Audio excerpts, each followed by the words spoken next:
Hello everyone, मैं Dinesh Kumar Yadav, assistant professor degree college Jagannathpur, department of economics.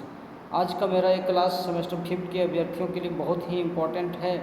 हमने पिछले क्लास में मेजर्स ऑफ डिस्पर्सन पढ़ रहे थे, जिसमें स्टैंडर्ड डिविएशन कैलकुलेशन करने के लिए सीखे थे।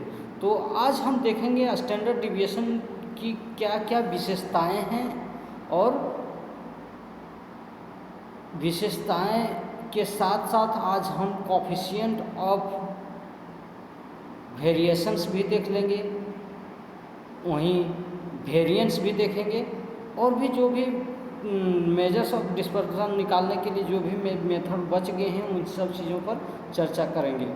तो आइए देखते हैं इसकी विशेषता। इस तो मेजर्स ऑफ डिस्पर्सन की जो स्टैंडर्ड डिविएशन मेथड जो हम लोगों ने पिछले क्लास में कैलकुलेशन करने के लिए सीखे थे, उसका पहला विशेषता यह है कि यह मीन जिस प्रकार से दो या दो से अधिक समूहों का निकाल सकते थे, ठीक उसी प्रकार से हम स्टैंडर्ड डिविएशन भी दो या दो से अधिक समूह दिया हो या दो या दो से अधिक श्रेणी दिया हो तो उसका हम स्टैंडर्ड डिविएशन निकाल सकते हैं। उसके लिए इस फार्मूला का प्रयोग किया जाता है।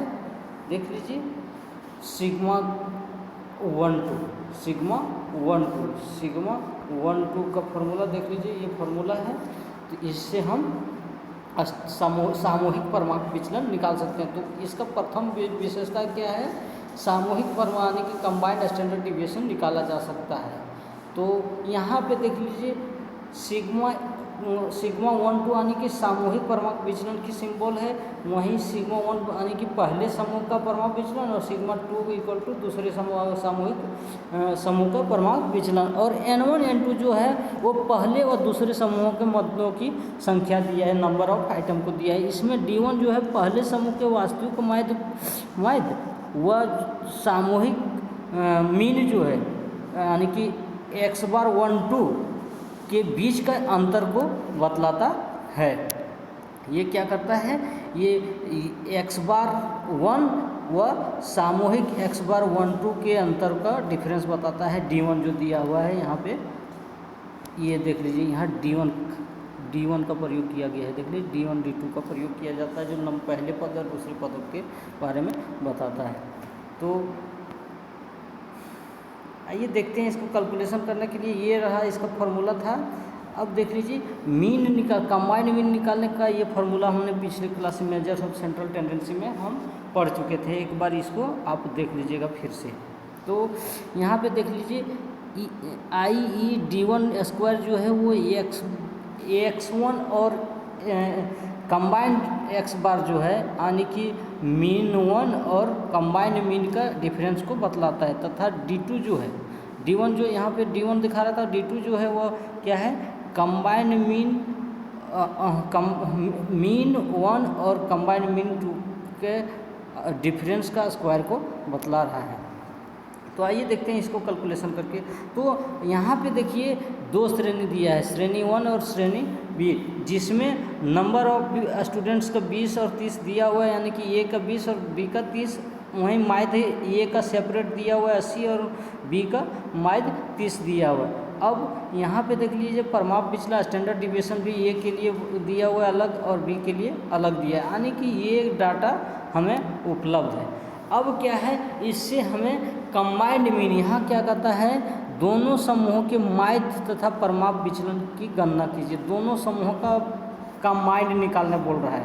तो आइए देखते हैं, पहले हम मीन निकाल करके सीखेंगे कंबाइंड। देखिए, कंबाइंड मीन का इस फॉर्मूला पर इसे पुट कर दिए यानी कि देख लीजिए, यहाँ पे N1 कौन हो गया? N1 नंबर ऑफ आइटम, यानी कि ये पहला प्रथम है ये और बी है दूसरा, है ना? ये पहला है दूसरा, तो N1 ये 20 हो जाएगा, N2 क्या हो जाएगा? 30 हो जाएगा। वहीं मीन 1 जो x बार 1 ये हो जाएगा, x बार 2 ये हो जाएगा। वहीं स्टैंडर्ड डिविएशन यानी कि सिग्मा 1 ये हो जाएगा और सिग्मा 2 ये हो जाएगा।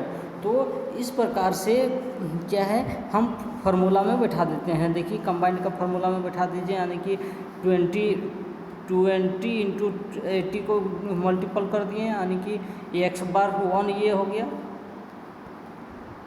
और n1 ये है, तो 20 इंटू 80 कर दिए प्लस 30 इंटू 30, 30 इंटू 30, ये दोनों को मल्टीपल यहाँ कर दिए। बट अपॉन क्या है, नंबर ऑफ आइटम का ये ऐड है, यानी कि 20 और 30, 20 प्लस 30 जोड़ दिए।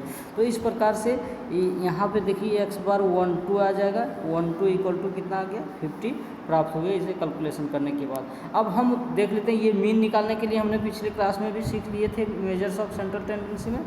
आज देख लीजिए हम निकालने के लिए सीखते हैं स्टैंडर्ड कंबाइंड स्टैंडर्ड डिविएशन। तो इसका फार्मूला ये है, ऊपर भी हम दिखाए थे और यहाँ भी है।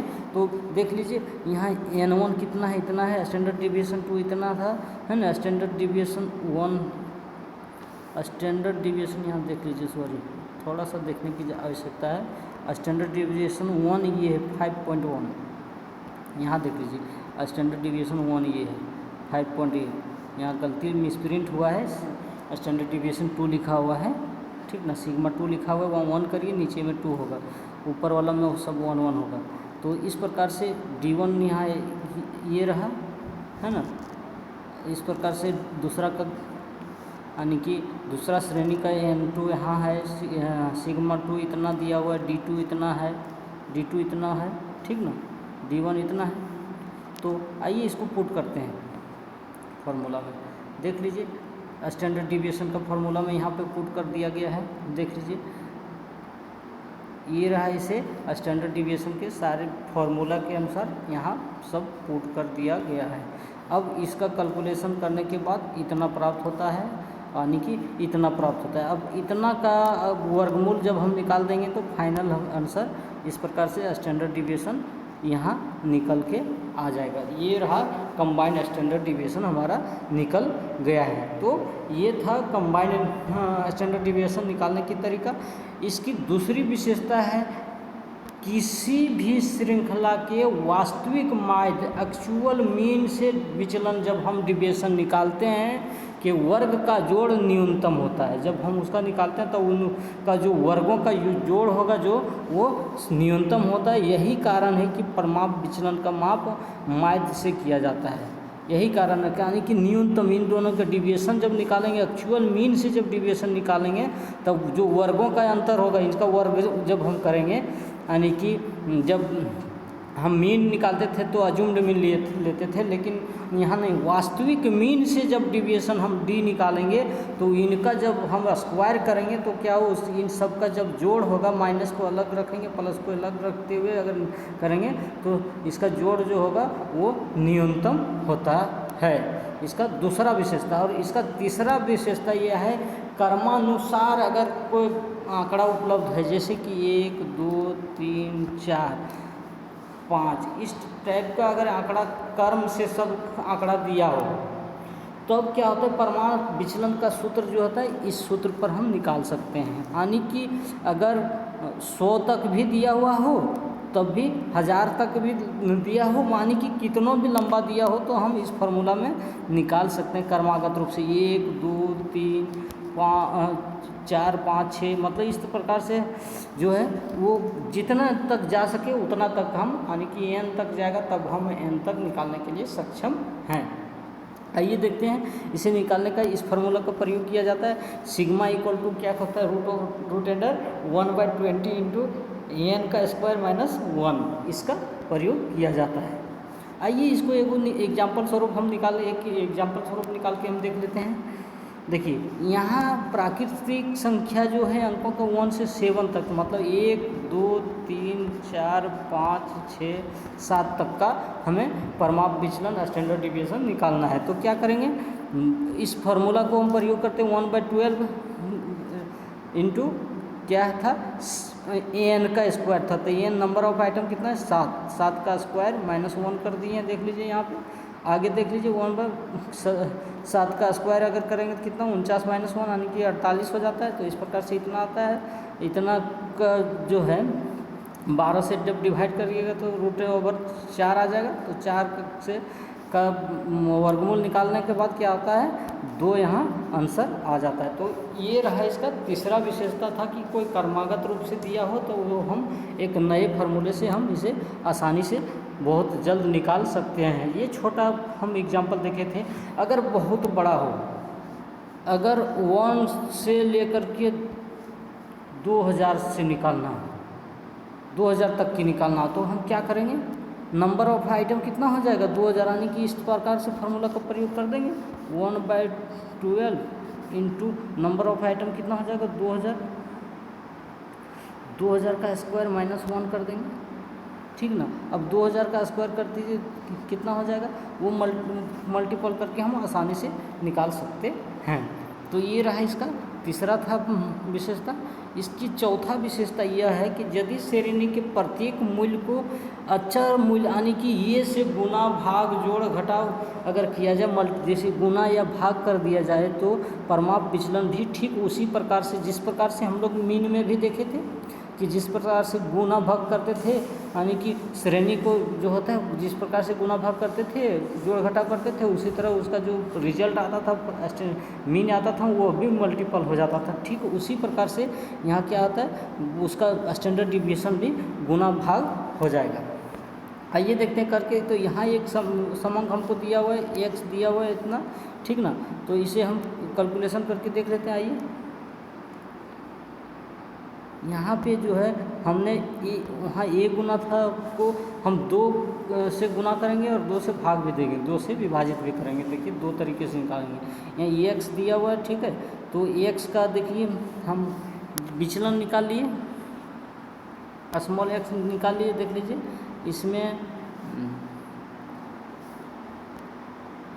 इसमें जो है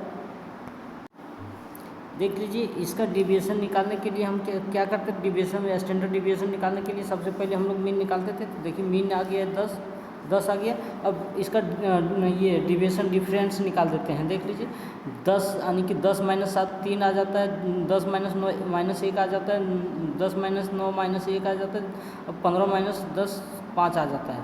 तो इसका स्क्वायर जब हम करेंगे तो ये प्राप्त हो जाएगा हमें स्क्वायर में। अब क्या करना है, इसको अगर हम इसको एक्स स्क्वायर जो हम किए थे, एक्स को 2 से मल्टीपल कर देते हैं, एक्स मल्टीपल बाय 2 से, और यहाँ पे हम 2 से डिवाइड कर देंगे। 2 से मल्टीपल कर देंगे तो इतना प्राप्त हो जाता है। देख लीजिए ये इसका यानी कि इसका 2 से मल्टीपल है, यहाँ इतना प्राप्त हो गया, यानी कि यहाँ 40 आता था, यहाँ 80 आ गया। देख लीजिए अब डिवाइडेड बाय 2 से हम कर देते हैं, 2 से भाग देते हैं तो इतना प्राप्त हो जाता है। यानी कि एक्स को देख लीजिए, एक्स को हम डिवाइड कर रहे हैं 2 से, ठीक ना। तो क्या हो जा रहा है, इतना प्राप्त हो रहा है, यानी कि 40 आता था तो यहाँ डिवाइड हो गया 2 से, देखिए 20 आ गया। इस प्रकार से हम देखिए इसका विचलन निकालने हैं, दोनों का यहाँ मल्टीपल का विचलन निकालिए, इसका भी मीन निकाल लिए। 40 का क्या आ गया, 20 आ गया। देख लीजिए मीन क्या हुआ, 2 से मल्टीपल यहाँ हो गया, और यहाँ देख लीजिए 2 से डिवाइड हो गया। यहाँ अगर इसका निकाल दिए, इसका हम मीन निकालें तो कितना आ गया, 20 आ गया, यानी कि 2 से भाग हो गया। मतलब कि जो है मीन जिस प्रकार से चेंज करता था उसी तरह से स्टैंडर्ड डिविएशन भी चेंज करेगा। अब देखिए स्टैंडर्ड डिविएशन का फॉर्मूला पर हम पुट कर दिए, देखिए 3 आ गया, 3 आया, रियल स्टैंडर्ड डिविएशन निकालें तो क्या हुआ, 3 आया।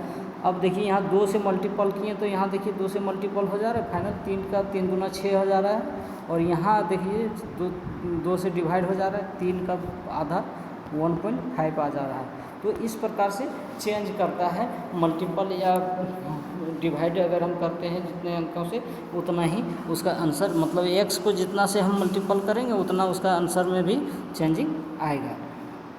तो ये था इसका चौथा विशेषता। ऐसा करने से श्रेणी का पैमाना बदल जाता है तथा परमाप विचलन पैमाने के परिवर्तन से स्वतंत्र नहीं हो पाता। मतलब जिस प्रकार से चेंज करेगा पैमाना, ठीक उसी प्रकार से स्टैंडर्ड डिविएशन भी चेंज करेगा। अगला क्या था, 5वां क्या है, अपकिरण की विभिन्न मापों के बीच संबंध को स्थापित करता है यह, यानी कि ये जो है वो जो विभिन्न माप है क्वार्टाइल डिविएशन के साथ, मीन के साथ ये संबंध स्थापित करता है स्टैंडर्ड डिविएशन। तो इसका कंबाइंड स्थापित करने के लिए देख लीजिए यहाँ फार्मूला है, यहाँ है, देख लीजिए यहाँ पे देख लीजिए, ध्यान दीजिए, QD यानी कि quartile deviation 2/3 into standard deviation दिया हुआ है। यहाँ मीन डिविएशन के साथ में संबंध दिखा रहा है, मीन डिविएशन इतना इंटू स्टैंडर्ड डिविएशन, यहाँ क्वार्टाइल डिविएशन के साथ में मीन डिविएशन का दिखा रहा है। मतलब इस प्रकार से आपस में संबंध को बतलाता है। अब हम देखते हैं कोएफिशिएंट ऑफ वेरिएशन और कोएफिशिएंट ऑफ वेरिएबिलिटी एक ही चीज़ है जो विचलन गुणांक को बतलाता है। यह अपकिरण का संक्षेप माप है, यानी कि संक्षिप्त रूप से इसका माप है। इस माप का प्रयोग भी सबसे पहले कार्ल पियर्सन ने किया था। जिस प्रकार से स्टैंडर्ड डिविएशन का प्रयोग सर्वप्रथम कार्ल पियर्सन ने किया था, ठीक उसी प्रकार से इसका भी प्रयोग सर्वप्रथम कार्ल पियर्सन ने किया था। इसलिए इसे कार्ल पियर्सन का विचलन गुणांक भी कहा जाता है। इसका प्रयोग तब किया जाता है जब दो श्रृंखलाओं के मापों की संख्या एक समान न हो और जब एक जैसी माप इकाइयाँ ना हो। जिस श्रृंखला का विचलन गुणांक कम हो उसे हम अधिक संगत कहेंगे। इसके विपरीत जिस श्रृंखला का विचलन गुणांक अधिक होगा उसको कम संगत कहेंगे। अतः इसके प्रयोग से हमें श्रृंखला की विश्वसनीयता, संगतता और एक रूपता आदि का ज्ञान प्राप्त होता है, ज्ञात कर सकते हैं। साधारण शब्दों में हम यह भी कह सकते हैं कि कोएफिशिएंट वेरिएशन और संगतता में उल्टा इनवर्स संबंध पाया जाता है। आइए कार्ल पियर्सन का एक परिभाषा हम विचलन गुणांक के संबंध में देख लेते हैं। इन्होंने कहते हैं, कार्ल पियर्सन ने, विचलन गुणांक माध्य में होने वाला प्रतिशत विचलन है, जबकि परमाप विचलन को माध्य में होने वाला कुल विचलन का विचलन माना जाता है। कुल विचलन माना जाता है। विचलन गुणांक इस प्रकार परमाप विचलन का प्रतिशत रूप है। विचलन गुणांक यानी कि CB इक्वल टू किसका गुणांक है? स्टैंडर्ड डिविएशन बटे x बार मीन इंटू 100। इसका ये फॉर्मूला है किसका? कोएफिशिएंट वेरिएशन का। कोएफिशिएंट हम निकालने के लिए क्या करते थे? देख लीजिए, जब हम स्टैंडर्ड डिविएशन बना रहे थे उस टाइम हम कोएफिशिएंट निकालने के लिए हम सीखे थे। इसमें इस फार्मूला का प्रयोग करते थे, यानी कि स्टैंडर्ड डिविएशन ये अपॉन मीन। अब इसमें क्या करना है? कोएफिशिएंट ऑफ वेरिएशन निकालना है तो 100 से मल्टीपल कर दीजिए। बस इसी फार्मूला के साथ हम इसे कैलकुलेट कर सकते हैं। मतलब कि क्या करना है हमें? कोएफिशिएंट ऑफ वेरिएशन निकालने के लिए क्या करना है? कोएफिशिएंट ऑफ वेरिएशन निकालने के लिए हमें स्टैंडर्ड डिविएशन निकालना है और मीन निकालना है और मल्टीपल कर देना है 100 से। मेरा कोएफिशिएंट वेरिएशन कैलकुलेट हो जाएगा। आइए देखते हैं इसे निकाल करके। यहाँ पे एक ये दिया हुआ है फॉर्मूला, सॉरी एक एग्जाम्पल यहाँ दिया हुआ है आपके सामने, यानी कि दो मध्य दिए हुए हैं, यानी कि दो श्रेणियाँ दिया हुआ है, ए और बी का। देख लीजिए 50, 100, ये ए का है, दूसरा बी का है। तो इसका हम क्या करेंगे? इसको ए को हम क्या करेंगे? x मान लेते हैं और इसको हम y मान लेते हैं और हम हल करते हैं इसको। यानी कि अब क्या करें? दोनों का जो है सेपरेट हम स्टैंडर्ड डिविएशन निकाल लेंगे और क्या करना है? स्टैंडर्ड डिविएशन के साथ साथ मीन निकाल करके 100 से दोनों मल्टीपल कर देंगे, यानी कि दोनों को सेपरेट कर देंगे। आइए देखते हैं निकालने के लिए। देख लीजिए यहाँ पे निकाल दिए हैं हमने। x दिया हुआ ये, यानी कि ये वाला है। यहाँ जो है वो x जो है वो a का है और ये y जो है वो b का है, ठीक ना। तो x का देख लीजिए, यहाँ मीन निकाल दिए हैं, इतना x का आ गया और y का इतना मीन आ गया, यानी कि इसका b का मीन 95 और x का मीन 89 आ गया है। अब क्या करना है? ये मीन निकाल दिए, अब दोनों का डिफरेंस निकालना है। यहाँ देख लीजिए d यानी कि स्मॉल x निकालनी है, डिफरेंस जो निकालते थे। तो इस प्रकार से मीन डिफरेंस आ गया और इसका स्क्वायर यहाँ पे ये प्राप्त हो गया। समेशन ऑफ x स्क्वायर इतना आ गया है, वहीं समेशन ऑफ y स्क्वायर इतना आ गया है, समेशन ऑफ y स्क्वायर इतना आ गया है, यानी कि y का डिफरेंस यहाँ निकाला हुआ है, ये देख लीजिएगा आप लोग। अब क्या है, दोनों को अलग अलग निकाल दीजिए। स्टैंडर्ड डिविएशन मीन तो ऊपर निकाल ही दिए थे, स्टैंडर्ड डिविएशन ये देख लीजिए, इसका स्टैंडर्ड डिविएशन ए का इतना आ गया, बी का इतना आ गया। अब क्या है, कोएफिशिएंट ऑफ ए को क्या करते थे, इतना देख लीजिए, इसको प्रयोग करके, और बाय मीन जो आया था ए का 89 था, ए का मीन कितना 89 था, इंटू 100 कर दिए, देख लीजिए इंटू 100 इक्वल टू इतना 33% आ गया कोएफिशिएंट ऑफ वेरिएशन किसका, ए का, और बी का कितना आ गया, इतना आ गया, यानी कि बी में भी क्या किया, इसको हम मीन से डिवाइड कर दिए और 100 से मल्टीपल कर दिए, और इतना इस प्रकार से कोएफिशिएंट ऑफ वेरिएशन आ गया। ये रहा हमारा कोएफिशिएंट ऑफ वेरिएशन। अब हम देखते हैं परमाप विचलन निकालने के लिए, परमाप मापांक आने की वेरिएंस निकालने के लिए यहाँ पे कुछ ये दिया हुआ देख लीजिए, हम ऊपर जो निकालने ए बी का सेपरेट हम निकाल लिए हैं। तो यहाँ पे हमें ये देखना अति आवश्यक है कि इसमें बी से ए की तुलना अधिक विचलन है, देख लीजिए, वहाँ कंपेयर की बात कर रहा था। ध्यान दीजिएगा, जब भी वेरिएंस निकालना होगा तो दोनों निकालना होता है, और जिसमें डिफरेंस जो होता है अधिक विचलन होता है।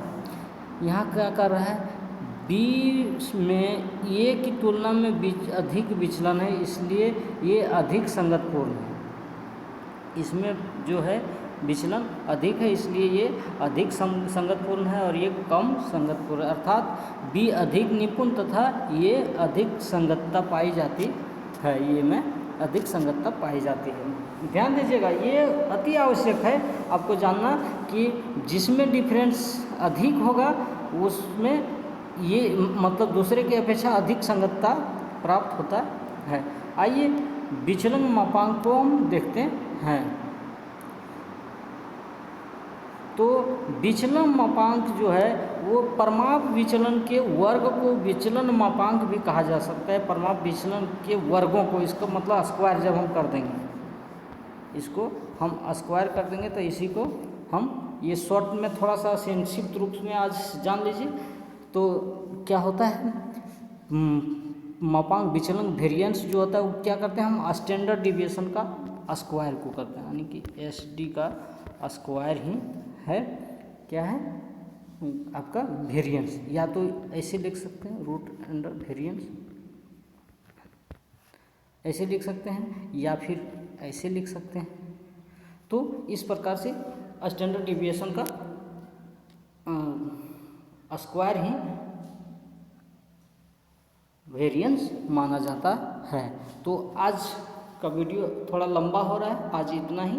हम अगला क्लास में वेरिएंस को हम कैलकुलेशन करने के लिए सीखेंगे सभी श्रेणियों में, यानी कि सभी सीरीजों में, इंडिविजुअल, डिस्क्रीट और खंडित ये कॉन्टिन्यूअस सीरीज में निकालने के लिए सीख जाएंगे। साथ साथ में ही हम लोग लॉरेंज वक्र को भी पढ़ लेंगे, और अब किरण की माप जो है मेजर्स ऑफ डिस्पर्सन को एंड कर देंगे। लास्ट क्लास हमारा वही वो इसके बाद का क्लास जो होगा वो लास्ट क्लास होगा।